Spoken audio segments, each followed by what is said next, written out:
നിങ്ങളുടെ വീടുകൾ കമനീയമാക്കുന്നതിന് ഇന്റീരിയർ വർക്കിനുള്ള glass, plywood, wood and door, lock, hardware items എന്നിങ്ങനെയുള്ള ഉൽപ്പന്നങ്ങൾ മിതമായ നിരക്കിൽ മേപ്പാടം എളനാട് റോഡിൽ പ്രവർത്തിക്കുന്ന Ethan glass and plywoods. Thiruvilwamala വടക്കേ കൂട്ടാല ശ്രീ ഭദ്രകാളി ക്ഷേത്രത്തിൽ മകരച്ചൊവ്വ പൊങ്കാല മഹോത്സവം നടന്നു.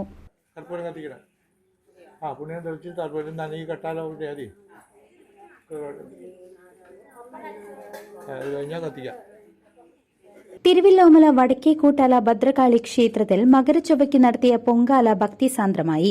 കാലത്ത് ഗണപതി ഹോമത്തിന് ശേഷം 8:30 ക്ഷേത്രം ശാന്തി സജിത്ത് തിരുമേനി ക്ഷേത്രം തിടപ്പള്ളിയിൽ നിന്നും അഗ്നി പൊങ്കാല അടുപ്പുകളിലേക്ക് പകർന്നു. TV കൃഷ്ണപ്രസാദ് ലളിത സഹസ്രനാമ പാരായണം നടത്തി. കാലത്ത് 10 മണിക്ക് പൊങ്കാല ഭദ്രകാളിക്ക് നിവേദിച്ചു. തുടർന്ന് പ്രഭാത ഭക്ഷണമുണ്ടായിരുന്നു. VK Unnikrishnan, P Rajagopalan, M Lakshmikutty, Ravi Nair എന്നിവർ നേതൃത്വം നൽകി. CCV news, Thiruvilwamala.